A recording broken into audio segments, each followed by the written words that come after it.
Listo. Estimados amigos y colegas, es un verdadero honor poderles invitar a esta primera charla.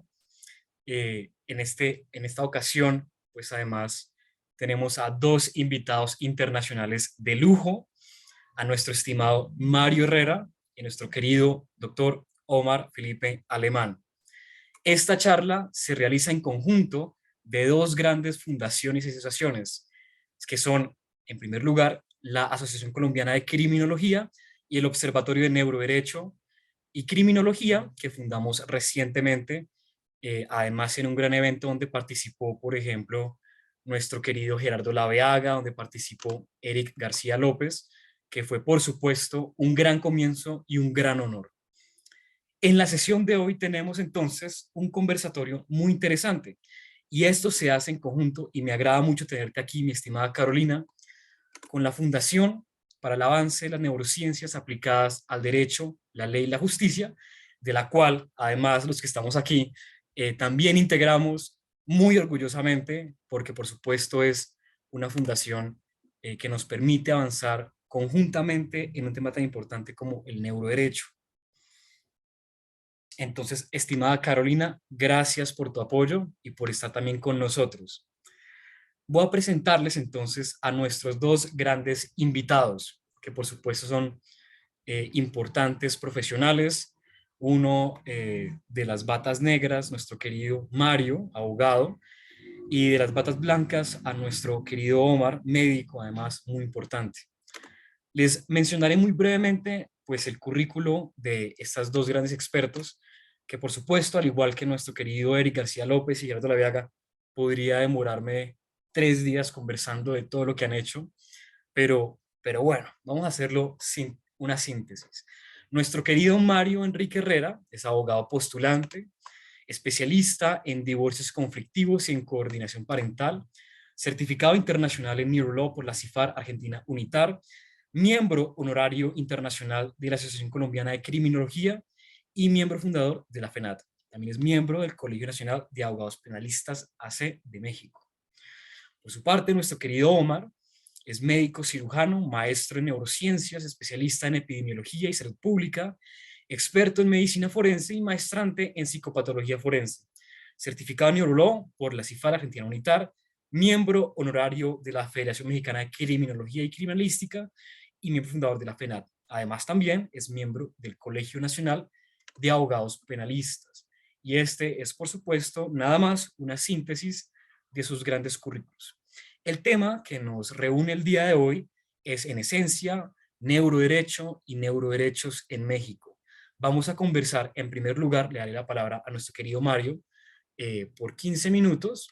Nos conversará para él cómo ha visto este avance del neuroderecho y los neuroderechos en México.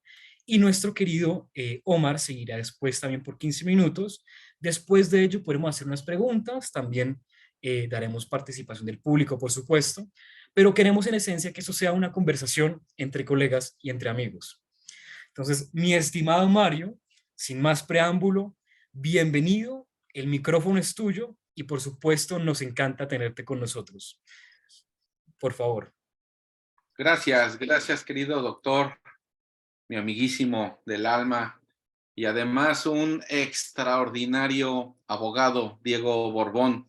Me resulta muy difícil, Diego, te lo digo con toda honestidad y con el cariño que te tengo. Me resulta muy difícil poderme expresar en esta reunión, que además la veo muy familiar, veo caras muy lindas, conocidas y conocidos, pero me resulta muy difícil hacerlo ante tu presencia. De verdad, sabes cuánto te admiro, amigo, no nada más por tu conocimiento científico e investigador, sino como abogado. Como abogado en el ámbito académico es difícil poderme sentar frente a ti, aunque sea a la distancia, porque la admiración que te tengo, pero sobre todo en el conocimiento que tienes, a ver si doy el ancho en esta ocasión ante su excelentísima persona. Muchas gracias, Diego, muchas A ti, gracias por la querido Mario. invitación. Gracias. Y aprovecho esta coyunturita que acabo de abrir, primero para felicitarte, luego para celebrar de manera conjunta, porque por ahí está la doctora Diana, por allí debe de estar la doctora Luz Estela, ojalá que nos estén escuchando, pero por ahí podemos partir, Diego. Fíjate que hace poquito más de 2 años, y digo, la felicitación es por esto, por esta organización en el ámbito observatorio, en el ámbito de visión. Yo así lo entiendo y corrígeme. Tú estás analizando, viendo y observando todo lo que los académicos, los investigadores, los científicos, los abogados, los psicólogos, psiquiatras y cualquier disciplina estamos haciendo alrededor de Latinoamérica con relación al tema de neurociencia, de neuroderechos y de neuroderecho. Y me parece tan atractiva esta apuesta que tú estás haciendo en este momento, porque hoy se van a dar cuenta que voy a salirme por completo de lo que yo acostumbro a hacer para destacar este evento que tú estás haciendo, Diego. Esta tertulita que estamos teniendo, este desarrollo, nace con el espíritu creativo de poder abundar, de poder sumar todo lo que estamos haciendo todos. ¿Qué estamos haciendo? ¿Qué se está trazando? ¿Qué se está proponiendo en México, en España, en Chile, en Colombia, en Argentina, para poder darlo a conocer? Me parece que ese es el objetivo, Diego, y lo haces fenomenal, querido amigo, lo haces fenomenal. Hace poquito más de 2 años, cuando comenzábamos a certificarnos, y por ahí comenzamos a certificarnos en el ámbito del neuroderecho, yo lo hice con una ilusión, con una emoción de poder tener todo el conocimiento, todas las herramientas, todo el elemento, primero para mí mismo, para ver cómo yo lo puedo aplicar, cómo lo puedo yo analizar, pero sobre todo profundizar en cada caso concreto que yo llevo como abogado postulante, y en su momento lo fue como servidor público, y posteriormente, ¿qué era? ¿Qué es ese neuroderecho? ¿Qué incluía? ¿Qué abarcaba? ¿Qué contenía todo ese neuroderecho? Para ver si en verdad era un aliciente más, era una herramienta más para el sistema jurídico. Hace poquito más de 2 años, Diego, y nosotros nos sentábamos en el cubículo virtual y salíamos por ahí, salimos 3 certificados, Omar, 3 certificados. Tomás, el doctor Tomás Mundo, Omar y tu servidor. Y alguien por ahí decía, bueno, pues ya están certificados, ahora sí, vamos a echarle los kilos, vamos a trabajar en conjunto. ¿Sobre de qué, Diego? ¿Qué base tenemos? Entonces te sentías todavía, no te vayas, no apagues tu cámara porque me siento No, por favor, no te preocupes. no la apagues, por favor. ¿Y qué pretendíamos hacer 3 personas de más o menos de 25 millones de seres humanos que habitan en México? ¿Qué tendríamos que hacer? Pues continuar con este conocimiento, pero profundizar más. Y te dabas cuenta que esa certificación no era todo y no bastaba. Íbamos más allá todavía. Y entonces decíamos, pues ya estamos armados. Intentábamos hacer, Diego, y esto es muy sano que lo conozcamos, pues una especie como de, pues de asociación, una especie como de federación, una especie como de instituto, y ya nos sentíamos así como que, bueno, vamos a caminar sobre de qué base tenemos, de dónde. Nos dábamos cuenta que nos faltaba mucho, estoy hablando de 2 años, Diego, nos faltaba mucho por seguir aprendiendo, por seguir acumulando, pero por seguir practicando y ejecutando. Esto, y tú lo sabes, y siempre lo diré y reconozco por sobre todas las cosas, la guía que nos ha dado el doctor Eri García López. Sin mi doctor querido, fuera muy difícil que comenzáramos nosotros a estructurar un equipo, Diego. Y esta estructura nos lleva ahora a poder confiar nosotros mismos en algo que hemos sembrado nosotros mismos. y prácticamente todas y todos los que estamos aquí.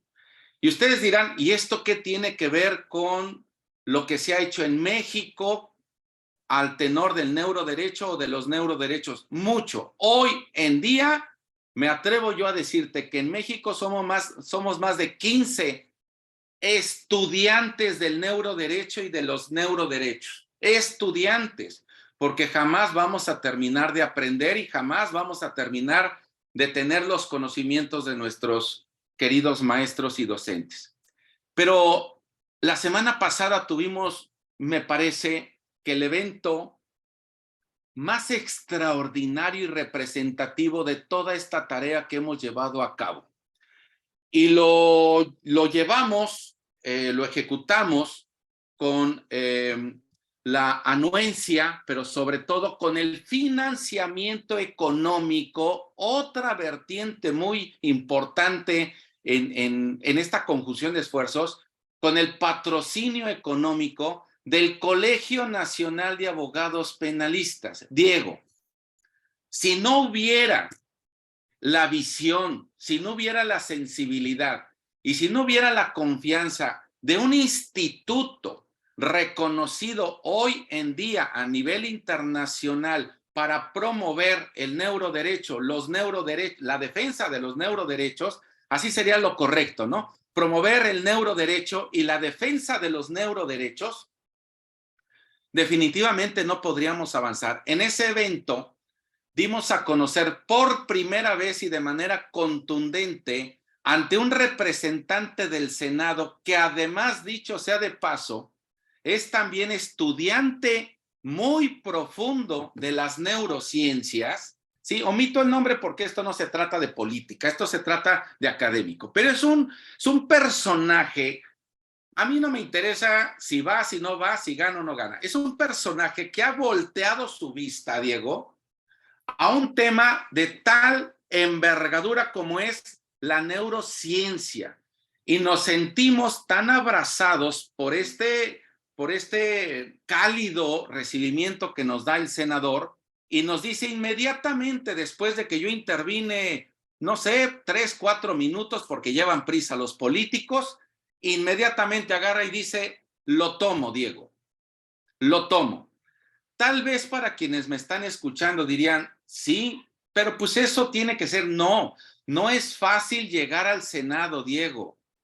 No es nada fácil llegar al Congreso. No es nada fácil que este concepto, que este tema y que este estudio lo tome la política, sin politizarlo. No es fácil tampoco llevarlo a la tribuna de. Pero además, con este evento logramos convocar a personalidades de talla nacional, de reconocimiento nacional, como lo fue la alcaldesa de Veracruz, una persona que yo no tenía el gusto, nadie tenía el gusto de los que íbamos afuera, solo los veracruzanos. En Veracruz fue el evento.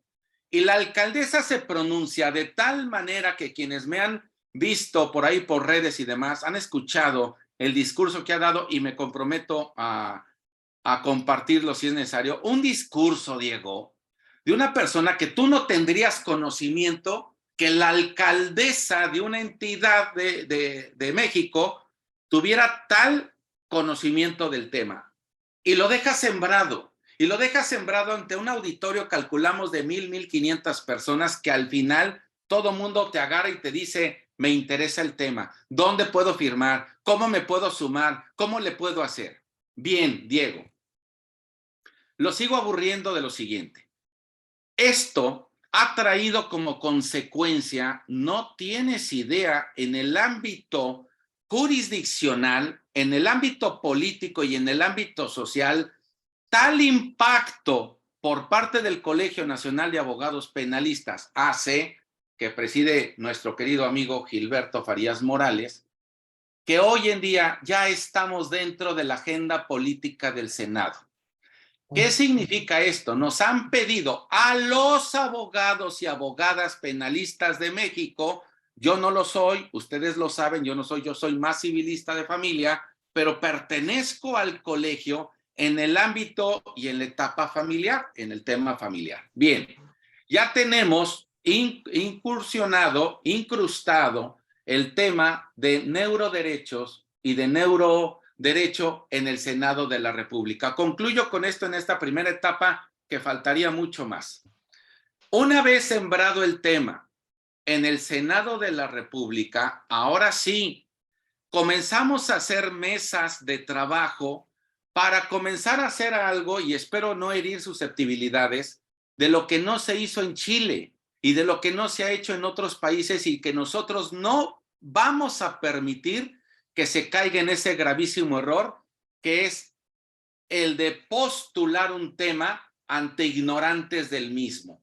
Vamos a capacitar, vamos a preparar y vamos a formar legisladores en el tema de neuroderechos y saber cuál es la diferencia entre uno y otro, cuál es el apartado primordial entre uno y otro, Diego. Y una vez que el legislador lo sepa, de verdad que tenemos toda la confianza para que la sociedad en general, en todos los ámbitos, en todos los rincones, en todas las esferas económicas, culturales y políticas del país, se comiencen a sumar, y estará en nosotros esa manera de permear el tema, así como lo está haciendo el colegio. Y concluyo ya nada más, que el próximo congreso que vamos a tener en Medellín, no te imaginas qué tal impacto va a tener, porque entonces sí, los especialistas en la materia que acudamos a él, vamos a dar soporte, evidencia científica de lo que estamos haciendo,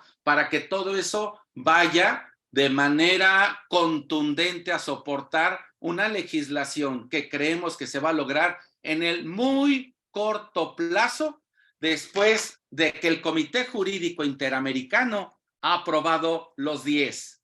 Lo digo desde aquí, comencemos a trabajar en ellos. Los 10 principales o principios fundamentales de los neuroderechos. Y esa es la base fundamental que debemos de llevar a todas las instancias y comenzar a trabajar desde ahí. Por el momento me parece que es cuanto. Híjole, pero por un minutito me pasé y cedo la voz a mi amigo Omar. Muchas gracias, Diego. Estimadísimo Mario, querido amigo, a ti muchísimas gracias. Creo que ha sido una introducción muy importante a cuál es el avance actual de estas discusiones. Y concuerdo contigo en lo siguiente, y es, primero, esto ya no tiene vuelta atrás. Es decir, el neuroderecho está aquí para quedarse. Y es una discusión necesaria. En primer lugar, para la revisión de las leyes, ver qué tenemos que ajustar, qué tenemos que agregar o qué tenemos que eliminar. En segundo lugar, el neuroderecho es muy importante para la evaluación, porque en el sistema de justicia nos importa conocer los estados mentales de las personas. Y en tercer lugar, dar un importante debate, y es hacia futuro, sobre la intervención con neurotecnologías. Creo que en ese sentido la discusión de los neuroderechos es fundamental, porque si no la damos, tenemos el riesgo de que ya sea muy tarde, ¿no? En la pasada conferencia que hacíamos con la Fundación Neurociencias Aplicadas al Derecho, FENAD, mm, dábamos cuenta precisamente de los riesgos que enfrentamos al respecto, ¿no? Entonces tenemos tecnologías que sin duda pueden influir en el estado mental de las personas, cambiar incluso la personalidad de, de los pacientes o de los agentes. Y en ese sentido celebro mucho que, por ejemplo, en México, pero también en otros países como Argentina, como España, como Brasil, como Francia, ya han avanzado de maneras muy sólidas en la legislación en torno a los neuroderechos. Entonces, por supuesto, daremos paso ahora a la intervención de nuestro querido Omar. Omar, desde tu experiencia, ¿cómo has visto el avance del neuroderecho y los neuroderechos en México? Entonces, por supuesto, nos encanta tenerte aquí con nosotros. Omar, tienes la palabra. Bienvenido. Muchísimas gracias, mi querido doctor Diego Borbón. Del mismo modo, bienvenido a todo el auditorio nuevamente, agradeciendo la gestión y la invitación por parte de dos instituciones que creo representan lo que estamos hablando aquí. No qué se está haciendo, sino lo que ya se vino trabajando de tiempo atrás. Porque al final del día, esta conjunción de sociedades, asociaciones, grupos de trabajo, mesas de labor, pues no es algo que se haya formado a tiempo reciente, sino es una gestión, lo sabrá mi querida Cara, a la cual saludo con mucho cariño, que son más de 10, 15 años que se ha venido picando piedra en el tenor de este trabajo. Asimismo, quiero agradecer y felicitar la magnífica intervención de mi querido amigo Mario, que nos puso en relieve y en tenor de lo que se está haciendo, quién está participando y hacia dónde se está dirigiendo la atención y el esfuerzo. Porque si bien algo que hemos tenido claro y que me añado a ese comentario tan atinado de mi querido Mario, no repetir los errores que se han venido haciendo los últimos años, que sean esfuerzos aislados, que cada uno jale por intereses personales, que cada uno crea y piense que esa es la mejor ruta, sino que en conjunto y en consenso, como lo estamos viendo el día de hoy, Asociación Colombiana de Criminología, Fundación aplicada al estudio del neuroderecho, la ley y la justicia, el Observatorio de Neuroderecho y Criminología, todas el Colegio Nacional de Abogados Penalistas están sumando y estamos sumando esfuerzos justamente para la adecuada intervención, aplicación, legislación y uso, y pudiera utilizar todavía muchos más verbos, de lo que es la neurociencia, el neuroderecho y los neuroderechos. Ahora bien, ¿por qué digo que esto no es algo reciente? Si bien en últimos años, ya lo platicaba mi querido Mario, en esa certificación que tuvimos en interpandemia por ahí de mayo de 2021, ya se tenía una noción de lo que era el neuroderecho, lo que eran los neuroderechos, metiendo un poquito más la psicopatología forense, pero si ponemos en relieve de qué tanto estamos hablando, entendamos que el término neuroderecho se gestó como por primera ocasión en 1991. Estamos hablando hace 22 años, o no, perdón, 32 años. Prácticamente 32 años que se acuñó este concepto y este término. Y la pregunta que nos tendríamos que hacer, y que creo que es más importante que la que estamos haciendo, es ¿qué nos falta hacer? ¿Qué nos falta hacer? ¿Por qué? Porque si a pesar del 91 se gestó ese término y a recientes fechas, lo cual celebro, ya en la legislación mexicana hay senadores, diputados, legisladores interesados en el tema, la pregunta sería, ¿por qué tenemos ese rezago de 32 años sin haber hecho algo útil? La respuesta es clara y que los invito a la reflexión. Por desconocimiento, por miedo, o por no contar con las estructuras jurídicas, sociales y, como ya mencionó Mario, incluso económicas. Ok, el proyecto es muy bueno, la idea es interesante, pero ¿quién la sustenta académica, legislativa y económicamente? Y el contar ahora con instituciones académicas como las que mencioné previamente y que además jurídica y económicamente apoyan los proyectos es de mucha utilidad. Como poner en relieve esta primera parte. Ahora, ¿qué estamos haciendo y qué se está haciendo con el neuroderecho y los neuroderechos? En primer lugar, el primer paso que se está implementando y que ya se implementó es, como ya lo mencionaba, en el tenor de las falencias que nos ha llevado el desconocimiento. Para que algo pueda ser aplicable, requerimos que sea conocido, que se sepa de qué estamos hablando y que se entienda cuáles son sus usos, riesgos, beneficios, principalmente riesgos, porque al final del día toda nueva tecnología o toda nueva situación nos puede llegar a caer en ciertos baches académicos, jurídicos o éticos, dependiendo cómo lo queramos ver. Pero para poder subsanar esas falencias, pues está entonces, vamos a denominarlo como un primer grupo de actividad, la capacitación y la formación. Como ya mencionaba Mario, formación en legisladores, formación en diputados, en senadores, en personas que desarrollan y forman las políticas públicas. Pero esa no considera, eso vamos a considerarlo como el epítome del proyecto. ¿Qué pasa con todo lo que está abajo? Donde tenemos que además empezar a permear es en la población en formación. Todos seguimos y seguiremos siendo personal en formación, llámese a nivel licenciatura, a nivel posgrado, a nivel cursos aledaños a nuestra formación, pero tenemos que permear en esa primer ramal académica, los estudiantes.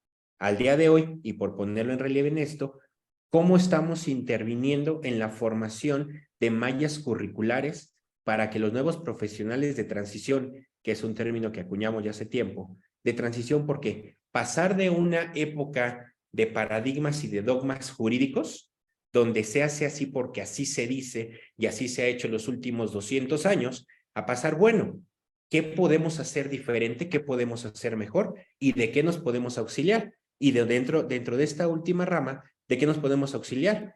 Neurociencia, neuroderecho, psicopatología forense, pero no nos acotemos ahí. Genética, epigenética, nutrición, psicología, y puedo enlistar una gran rama de ciencias que al día de hoy habían sido hasta cierto punto ajenas al derecho, pero que al día de hoy sabemos que la inter, trans y multidisciplinariedad es necesaria y es fundamental para que la ley avance, evolucione y sea útil.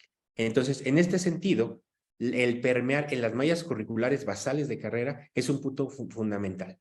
¿Por qué? Porque de esta forma vamos generando esta semilla dentro de los profesionales en formación para que el día de mañana ya vengan con esa percepción y no tengamos que caer a lo que hemos visto al día de hoy de cambiarles el chip, como coloquialmente se dice, cambiarle la percepción, sino enriquecer y fortalecer esa primera noción que se tiene. Es en un primer punto. En un segundo punto, como ya se mencionó previamente, ¿qué vamos a hacer con la estructura? Si bien sabemos que las neurotecnologías ya están presentes, tanto en el ámbito médico como en el ámbito computacional, incluso ya sabemos cómo poner, por ejemplo, Nueva York ya tiene algunos juicios que son, por decirlo, auspiciados o auxiliados por un juez con inteligencia artificial. Ya estamos dentro de ese tenor. Ahora, la pregunta es, ¿quién está legislando? ¿Quién está regulando estas neurotecnologías? Ya se platicó anteriormente y lo platicaba excesalmente el doctor Jairo Moreno. Las neurotecnologías llegaron muy pronto y muy rápido, sin que hubiera una legislación de cómo, cuándo y en qué momento se van a utilizar. Porque eso ya empieza a permear y empieza a trastocar temas de índole ético y ontológico del ser humano. De ahí entonces surge la necesidad del estudio, el análisis y la legislación de los neuroderechos. ¿Por qué? Porque si bien ya las neurotecnologías, la neurociencia se está utilizando de forma útil y amplia, pero también comienza a generar vulneración ¿hacia qué? Hacia la privacidad mental, hacia la libertad de pensamiento, hacia la información neurológica o neuroontogénica de la persona. Ya tengo acceso a ella. ¿Cómo la voy a proteger? ¿Cómo la voy a utilizar? ¿Y en qué momento lo voy a hacer? Porque si no tenemos claro eso y no existe regulación para ello, pues obviamente estamos vulnerando la dignidad y la propia persona. Y en un tercer punto, y ya para cerrar esta intervención y dar paso a las siguientes partes, es poner en relieve, y ya lo había mencionado, cuáles serían los riesgos, porque toda nueva tecnología tiene riesgo. El riesgo de la implementación de la neurociencia, el riesgo de la legislación de los neuroderechos, hay que analizarlo también, qué riesgos puede tener el generar nuevos derechos a la persona, hay que tener en relación eso, y no digo que sea malo o que sea bueno, tenemos que ver todas las vertientes que esto genera, pero algo que sí, y más adelante lo veremos, algo que tenemos que tener claro, es que los neuroderechos no son una réplica o repetición de derechos humanos, no, sino más bien viene a ser un añadidura y un enriquecimiento más específico a lo que ya tenemos en tenor, que viene siendo la privacidad mental, libertad de pensamiento e información neural. Porque si lo vemos desde un punto de vista más global, es lo que propiamente la persona es, cómo piensa, cómo siente, cómo razona. Y entonces, y con esto cierro, aquí es donde entra el neuroderecho. El neuroderecho viene siendo ese nexo que existe entre lo jurídico, lo psicológico y lo neurobiológico. No busca justificar el comportamiento humano, no busca decir, por esto la persona actúa de este modo, sino lo que busca es el entendimiento, la comprensión y saber entonces cómo podemos implementar nuevas herramientas, nuevas vertientes, como un auxiliar de las ciencias jurídicas. Recordemos, y lo quiero poner en relieve, neuroderecho, psicopatología forense, neurociencia forense no es la panacea del sistema de justicia. No podemos caer en una ideología de sociobiologismo de que si lo dice la neurociencia es una verdad absoluta. No, pero nos brinda una gran cantidad de herramientas y de ópticas distintas que nos puede hacer más empáticos, más objetivos y que además nos brinda la posibilidad de pensar, analizar y ponernos a, como se dice coloquialmente, en los zapatos del otro. Con eso quiero cerrar esta primera intervención para dar paso a las preguntas. Muchísimas gracias y nuevamente felicidades a todos. Estimadísimo Omar, excelente intervención y creo que le has dado a un punto muy importante y es, tenemos un deber no solo de capacitarnos nosotros mismos, sino de permitir que ese tipo de discusiones se estén dando en todos los espacios. Es decir, desde las universidades, creando nuevos planes de estudio, agregando materias, agregando intensificaciones selectivas, donde las personas y los estudiantes, sobre todo, puedan comenzar a ingresar a esos debates, pero también, y algo que lo decía también Mario, que aquellos que toman las decisiones, es decir, legisladores, incluso jueces, pues puedan hacerlo de manera informada, con la suficiente formación académica y científica que nos permita de verdad, en la realidad, en la práctica, en la realidad material, poder incidir positivamente en los límites éticos y jurídicos que requiere el avance de la neurociencia y la neurotecnología. Entonces, sin duda, pues ese deber propio de formarnos, así como de seguir difundiendo estas discusiones, de invitar a otras personas a unirse, es fundamental y de eso dependerá el éxito de las reformas legislativas que llevemos a cabo y las decisiones judiciales que tomen nuestros jueces. Yo en el público estoy viendo personas expertas de todo el mundo, veo amigos y colegas de Ecuador, amigos y colegas de Argentina, de Chile, y me encanta, por supuesto, que estén aquí. Entonces, pues también aprovechando la presencia de un gran público que tenemos aquí, incluso a nuestra querida doctora Diana Heredia, que tiene ya la cámara prendida, pudo por fin conectarse, mi estimada doctora, nuestra coordinadora del Observatorio de Neuroderecho y Criminología. Pues me encantaría que los que puedan, los que les es posible, puedan levantar la mano, si sea con la aplicación, o si quieren pueden prender el micrófono y aprovechar que tenemos pues a dos expertos en ese tema para que puedan hacer alguna pregunta. Entonces, si en este momento el público tiene alguna pregunta, por favor pueden levantar la mano y comunicarnos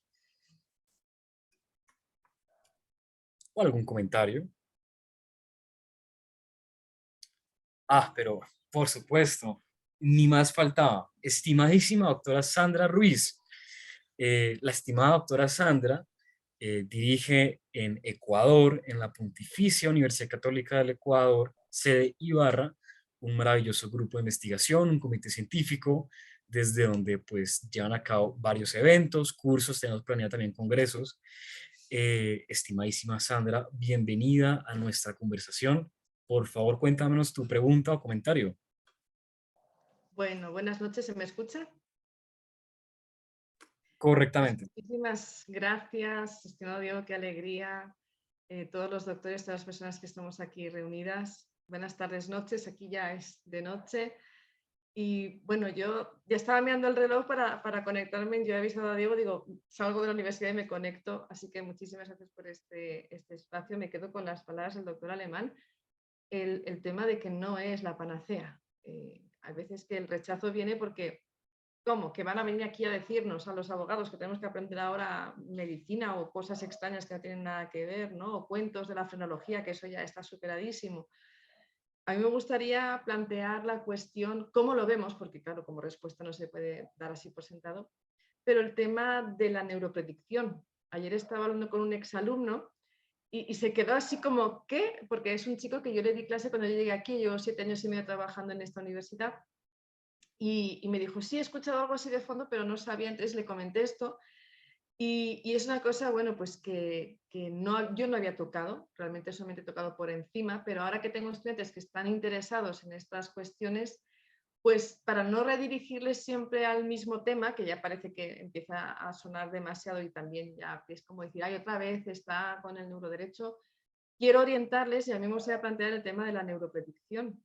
No solamente el tema de, pues con la famosa película de Tom Cruise, que está basada en el libro el cuento de Philip K. Dick, sino qué puede ser, qué herramienta, hasta qué punto podemos decir que esto sí podría ser algo y hasta qué punto tendremos que decir, cuidado, ojo, que esto, volvemos a las palabras del doctor Alemán, ¿no? Es decir, no puede ser la panacea, qué riesgos, qué beneficios, porque suena como, no sé, yo creo que hay que tener mucho cuidado en esto de la privacidad mental, en el riesgo que tenemos de incurrir este chico me lo decía, ¿no? Entonces es inocente, es culpable, la persona, son las dos cosas, y decía, qué difícil, porque claro, si se supone que todavía no lo ha cometido, es inocente, pero al mismo tiempo, y luego también determinar, porque una zona, bueno, y si una persona no tiene una lesión cerebral, ¿cómo puedo predecir yo que va a cometer un delito? O si tiene a lo mejor alguna cuestión de química alterada en su cerebro y nunca comete.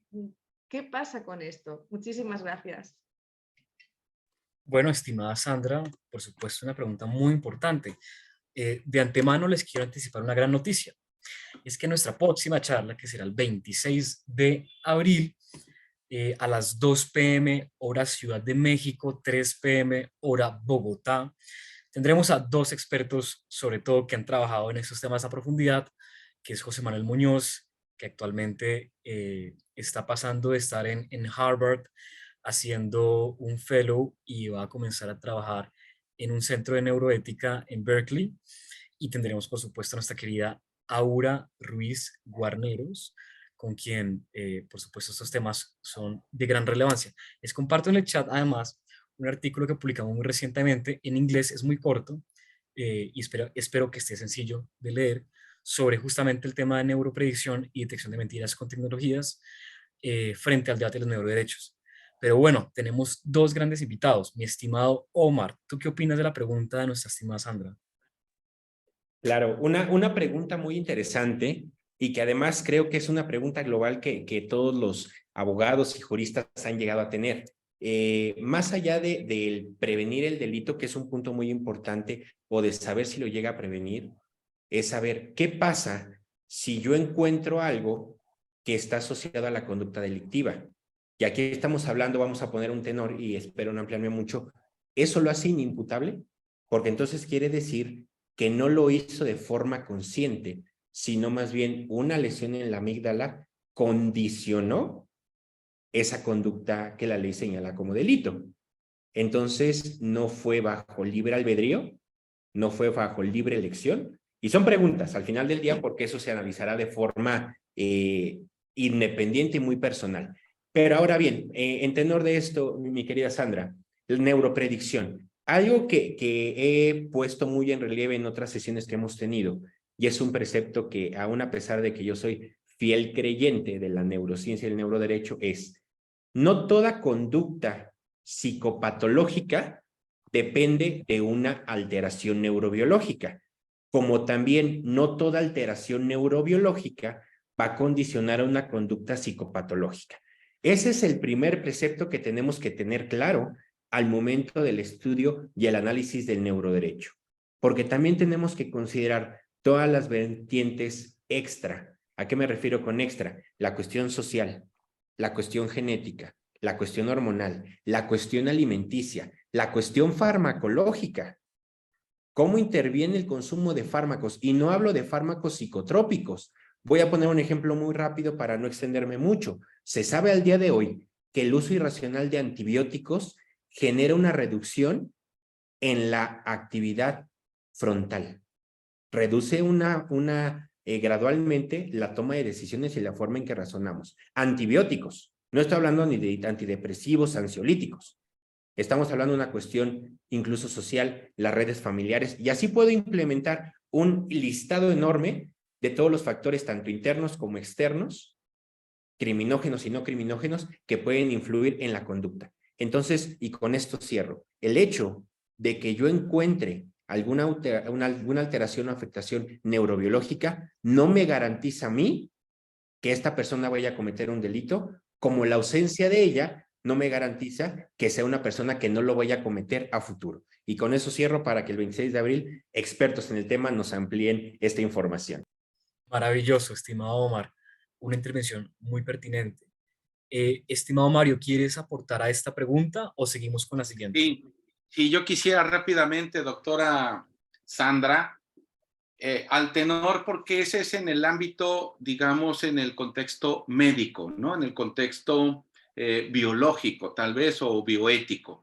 Es muy importante su pregunta en lo siguiente, y aquí nos estamos dando cuenta cómo incluso entre nosotros mismos dirigimos, cosa que obviamente es el experto y que también es admirable, mi hermano Omar Alemán, dirigimos nuestra pregunta a quien creemos que es el experto para que nos oriente respecto a ese tema o esa duda que tenemos. Y eso es lo que permea, querida doctora Sandra, y eso es lo que permea no nada más en México, sino en toda Latinoamérica, ¿no? Esa falta de conocimiento que, a efecto de no correr el riesgo del temor, si podemos decir, qué no podemos decir, cómo puedo yo asesorar o cómo puedo orientar yo a mis alumnos, a mis socios, a mis amigos o a la sociedad en general. ¿Cómo? ¿Haré bien? ¿Estará bien? ¿Estaré empleando bien el concepto, el término, el artículo, ¿no? Sucede en México y acabo de terminar, yo justamente al tenor de esa pregunta, acabo de terminar una entrevista, presumo en este momento, con una radio de mayor relevancia en México. Ya les estaré dando conocimiento, es obvio que ahorita no puedo porque se está preparando todo ello. Y me preguntaba la persona que me estaba entrevistando, me preguntaba qué relación tenía o qué relación guardaba el lugar donde vivía, en la expresión de ella, el lugar donde vivían las personas que cometían delitos, ¿no? Entonces, yo le decía, bueno, si tú te refieres al contexto social, cultural, biológico, étnico, donde se desarrolla la persona, pues sí impactará de sobremanera en la conducta o en el comportamiento de la persona. Y me dice, y esto es lo más importante, y me dice, ahora ya comprendo entonces por qué se considera ahora que todas las personas que habiten en lugares pobres o de escasos recursos o de extrema pobreza no pueden ser delincuentes. Me quedo, ¿cómo? Sí, es que ahora se estila que los abogados justifiquen la actuación del delincuente con hacer del conocimiento, fíjese doctora, y aquí estriba lo ignorante, lo digo de verdad con mucho cariño, la falta de conocimiento, para que no suene tan ofensivo, la falta de conocimiento y preparación que tenemos todos, sobre todo en la misma sociedad, ¿no? Que creemos hoy en día. Y si esto lo llevamos al abogado, a la abogada postulante en materia penal, que está litigando un asunto y que por el simple y solo hecho que la persona viva en un lugar de extrema pobreza, por eso va a solicitar una atenuante, una excluyente de inimputabilidad, imagínese dónde estamos parados, ¿no? Era muy importante esta intervención, doctora, y muy importante la pregunta que tal vez no guarde aparentemente ninguna relación con el tema que se está haciendo en México, pero sí, es tan importante como para nosotros seguirnos formando. Y yo aprovecho, cierro este nuevo ciclo, Diego, con decirles que estamos trabajando entre el doctor Eri García López y la doctora Leoba Castañeda, junto con el doctor Omar Alemán, en un proyecto que muy pronto ustedes se enterarán, para llevarlo al Instituto de Investigaciones Jurídicas de la UNAM. Esto tiene que crecer de tal manera que tiene que ser con tal fuerza de los docentes académicos reconocidos por la Universidad Nacional Autónoma de México, entre ellos Omar, entre ellos Eric y todos ellos, para poder profundizar en literatura, doctora. Y si esta literatura nosotros la bajamos a todos los ámbitos para que lo comencemos a entender, a comprender, a analizar, ser fuente de derecho de todo este tema para todos ellos, lo vamos a poder ejecutar extraordinariamente. Es cuanto, doctora. Muchas gracias. Omar, muchísimas gracias. Precisamente creo que la pregunta de la doctora Sandra va muy en camino en ciertas tendencias actuales de la criminología. Por ejemplo, la neurocriminología, que algunas personas pensarán que es el regreso de la criminología positivista, reduccionista y la frenología, ¿no? Pero hay que tener en cuenta lo siguiente, y es cierto que el análisis de la neurocriminología nos ha mostrado que la conducta antisocial tiene importantes bases neurobiológicas y no podemos negar eso.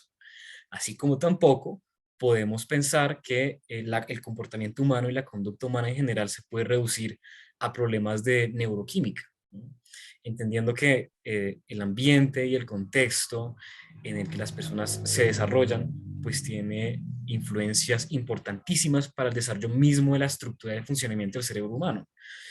Lo cierto es, al respecto de la pregunta de la doctora Sandra, que técnicas como la neuropredicción, pues per se, no significan mucho. Es decir, listo, podemos con neuroimágenes saber si estadísticamente el encéfalo de una persona se desvía, así sea un poco, de la media de muchísimas otras neuroimágenes, ¿no? Entonces, como decía en la anterior charla de la FENAT, y claro, entonces si encontramos que una persona tiene como así aparecía en ciertas publicaciones de Adrian Rain, no sé, que aquellos que han cometido homicidios en serie tienen 11% menos de corteza gris prefrontal y por lo tanto pueden ser más impulsivos, menos planificadores. La pregunta es, ¿qué significa eso para el derecho? ¿No? ¿Qué debe significar? ¿Debe significar una reducción de los beneficios de libertad? ¿Debe significar, en cambio, como lo planteaba el doctor Omar, el establecimiento de un criterio de inimputabilidad o de imputabilidad aminorada? Son preguntas importantes, porque incluso entender o utilizar la neurociencia y la neurotecnología para limitar los beneficios de libertad, pues puede ir en contra de la presunción de inocencia, el derecho a rehusarse un tratamiento médico, al consentimiento informado, al debido proceso, al derecho de defensa, a la contradicción, al principio de culpabilidad y a la proscripción de la responsabilidad objetiva, ¿no? Entonces, ahí está la pregunta. Particularmente, y esto lo digo como una incidencia que no debería revelar, pero he debatido mucho en espacios con la postura de Roberto Andorno y Marcelo Bianca, en el sentido de que ellos plantean un derecho a la libertad cognitiva que se puede relativizar fuertemente. Entonces ellos plantean la siguiente pregunta. En aquellas situaciones donde el nivel de riesgo es muy alto de que una persona cometa una conducta altamente lesiva, debería aceptarse mediante un orden de un juez la intromisión coercitiva en el cerebro de una persona. Es una pregunta muy importante. Particularmente me parece que no, por lo menos no coercitivamente. O si no, estamos perdiendo la última barrera de nuestra privacidad, que es literalmente nuestra mente.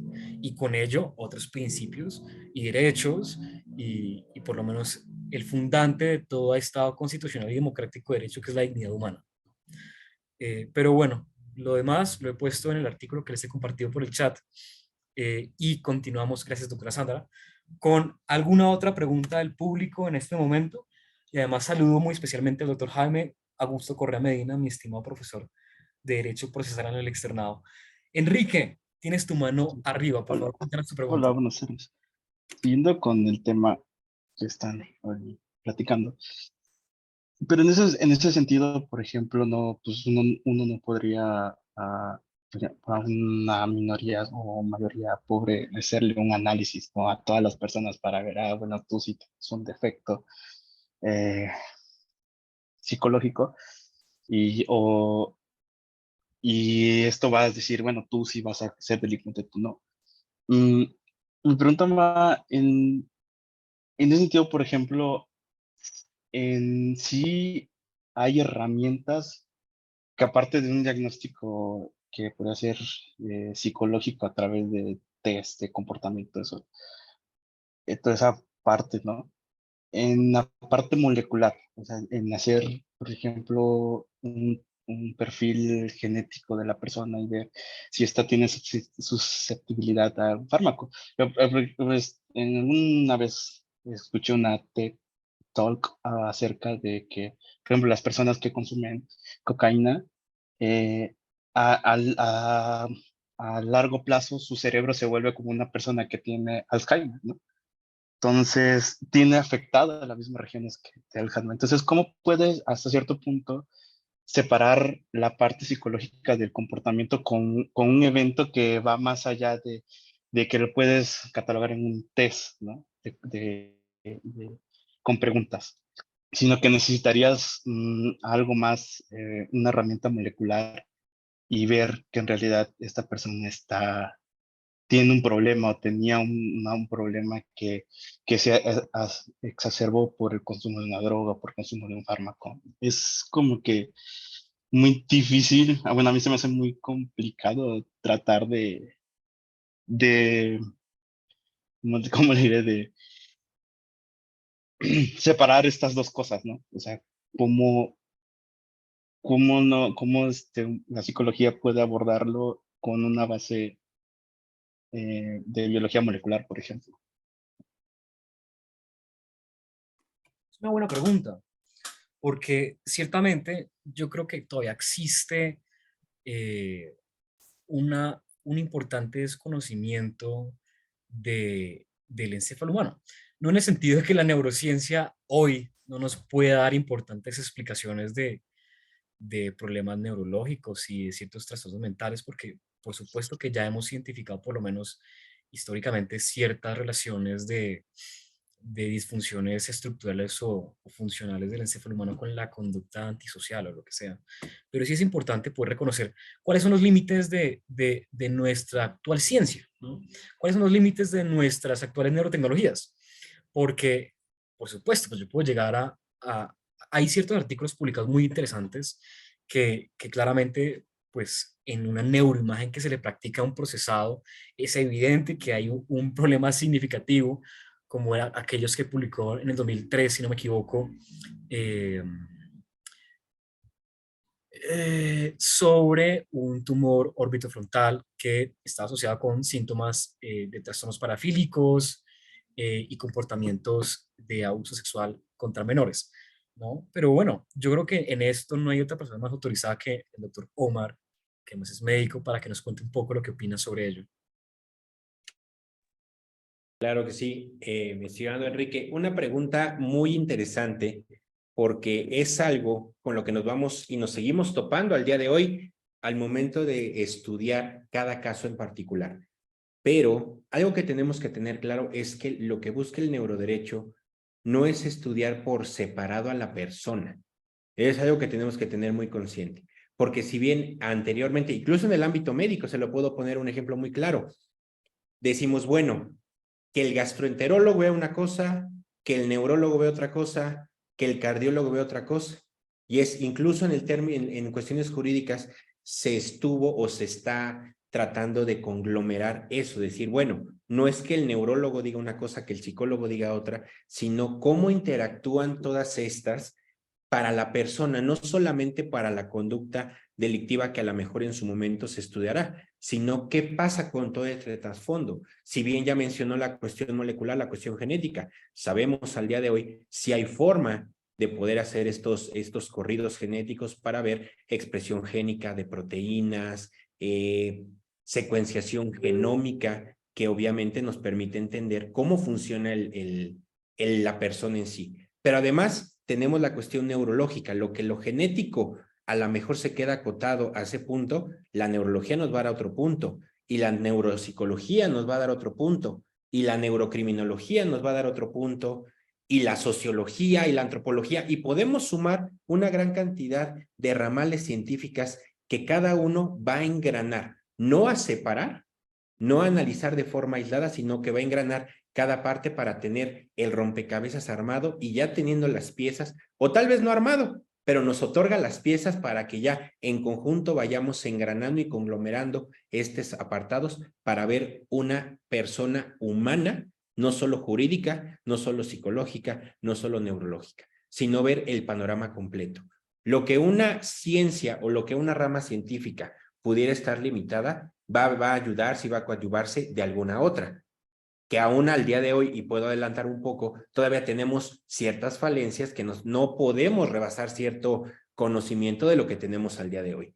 Pero si todo se trabaja en conjunto, esto que les mencioné en mi primera intervención, trans, inter y multidisciplinariedad, pues obviamente nos va a permitir tener un panorama más amplio y completo de lo que es la persona humana, no solamente en el ámbito jurídico, sino en el ámbito humanístico, en el ámbito personalista, de comprender, entender y saber cómo podemos aportar algo. Perfecto, estimado Omar. Mario, ¿tú quieres intervenir en esta pregunta? No, no, doctor Diego, y además porque no es mi área, sería yo irresponsable de pronunciarme al respecto, ¿no? El experto, el conocedor es Omar. Sin embargo, yo preguntaría nada más, Enrique, ¿qué formación tienes? Actualmente soy candidato a doctor en ciencias en biología celular y molecular. Es muy Y interesante tu pregunta, fíjate, al tenor de tu formación y al tenor de tu sabiduría. No me queda la menor duda que a pesar de que la terminología o la expresión no la conozcamos todavía, ya tienes las bases.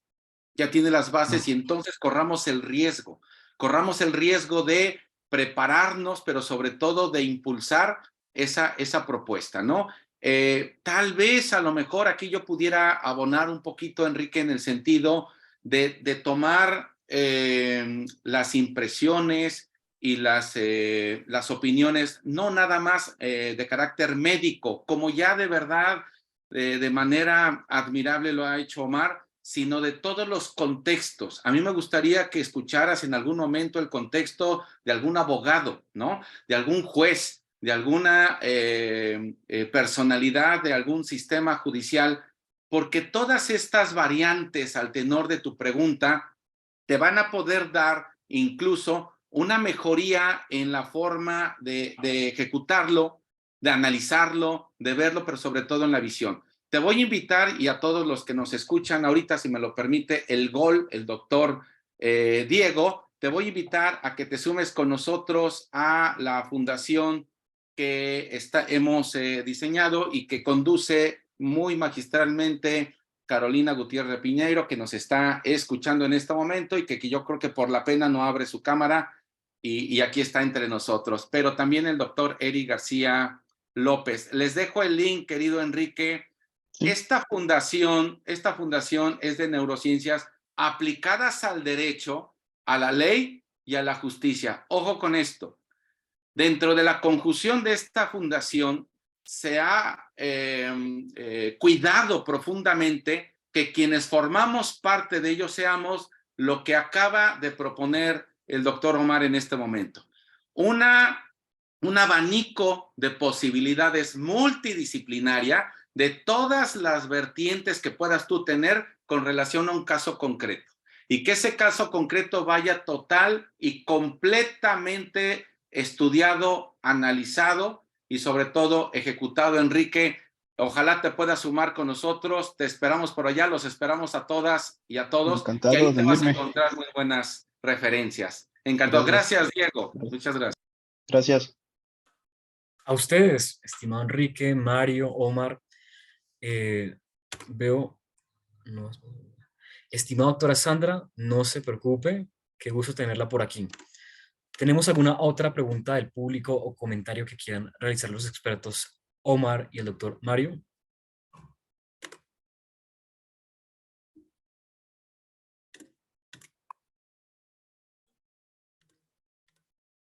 Bueno, si por el momento no hay ninguna pregunta, pues aprovechamos para seguir haciéndoles cuñas informativas. Y es, creo, mis estimados colegas, que esta charla del día de hoy es, sin lugar a duda, el inicio de una larga trayectoria, porque por parte del Observatorio de Neuroderecho y Criminología de la Asociación Colombiana de Criminología, así como de la Fundación para el Avance de las Neurociencias Aplicadas al Derecho, la Ley y Justicia, disculpen el nombre tan interesante, que nos dirige nuestra estimada Carolina Gutiérrez y que por supuesto nos hizo el honor de invitarnos a participar, al doctor Omar, al doctor Mario, a Eric García López, a importantes y destacados juristas, médicos, expertos. Sin duda, los seguiremos invitando a más conversaciones como esta. El 26 de abril, entonces, por favor, todos agéndense desde ya a las 2 de la tarde, Ciudad de México, 3 de la tarde, hora Bogotá, tendremos una charla específicamente sobre neuropredicción y neuroprevención por parte de José Manuel Muñoz de Berkeley y nuestra querida Aura Ruiz, que por supuesto además trabaja mucho con el INACIPE en México.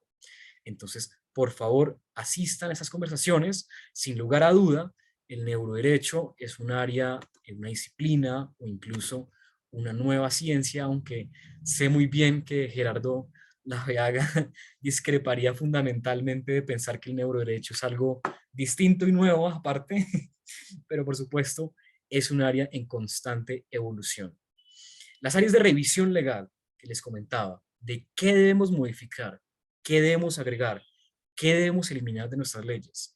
La evaluación, no solo de las personas que acuden como acusados a un proceso judicial, incluyase además de los testigos, a las víctimas, incluyase incluso a aquellos que toman decisiones judiciales, sea juez, sea los jurados, por ejemplo, en aquellos países donde el procedimiento penal incluye un juicio por jurados, nos permite saber científicamente de más cercano qué es lo que pasa en el testimonio, qué es lo que pasa en la decisión judicial, así como también debemos debatir, y eso es muy importante en las áreas de intervención.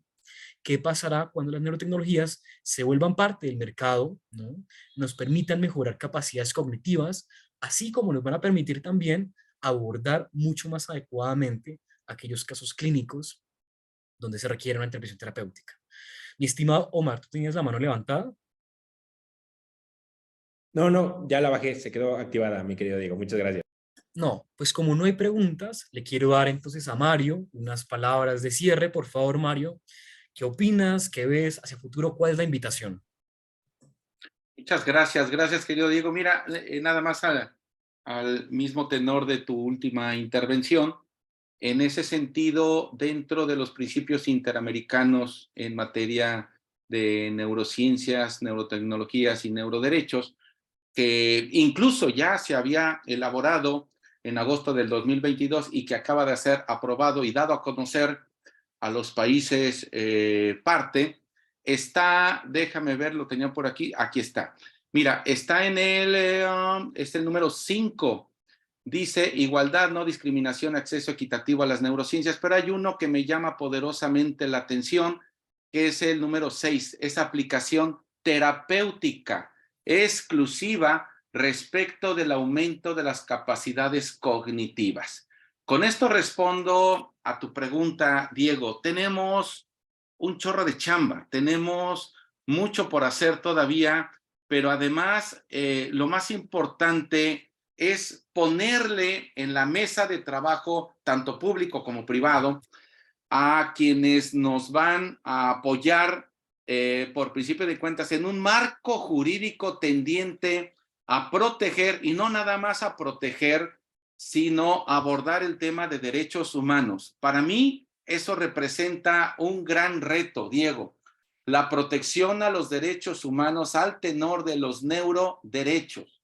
Y esto que yo acabo de comentar va a ser de profundo estudio en adelante y de un análisis muy minucioso por quienes participen en esa o modificación o creación de la norma jurídica futuro en México. Estoy hablando por México porque además es el tema coyuntural que nos aborda esta tarde, y que a partir de ahí, Diego, yo pediría que todos estemos estrechamente ligados en todas y cada una de las funciones y actividades que nos corresponden, porque nos vamos a necesitar. Nos vamos a necesitar todos porque la opinión, la intervención, pero sobre todo la ejecución de cada una de las facetas que representamos cada uno de nosotros serán una parte fundamental en la creación de ese marco normativo que estoy seguro y espero que no falle. México sea la punta de lanza de ese verdadero marco jurídico conjunto, de ese marco jurídico que sea la bandera y el estandarte de toda América Latina, al tenor de lo que hemos comentado esta tarde, Diego. Muchas gracias a todos y a todas. Muchísimas gracias a quienes se han conectado. Veo por ahí desde Brasil, Colombia, Argentina y demás países hermanos que nos acompañan. Muchísimas gracias por dedicar su tiempo. Esto es una probadita nada más de lo que nos va a esperar en adelante. Felicidades, Diego. Muchas gracias, amigo. Estimado Mario, a ti muchísimas gracias y por supuesto, cuando esto llegue a discusiones, estaremos prestos desde el Observatorio de Neuroderecho y Criminología, así como desde la FENAD y también desde el Centro de Estudios sobre Genética y Derecho de la Universidad Externa de Colombia, de la que hago parte, para aportar en los debates académicos, legislativos y políticos que vengan hacia el futuro. Entonces, estaremos, por supuesto, atentos a poder aportar en lo que se pueda. Mi estimado Omar, tus palabras de cierre. Claro que sí, mi querido Diego. Algo a lo cual yo he invitado anteriormente, es a seguir conociendo, seguir cuestionando y seguir poniendo en duda lo que al día de hoy hacemos. ¿Por qué? Porque al final del día, de la duda surge la innovación, y de esa duda, de esa innovación, surgen estos foros y estos espacios de reflexión para analizar qué es, cómo lo puedo utilizar y a dónde lo tengo que dirigir. Y con ese tenor, quiero cerrar esta parte.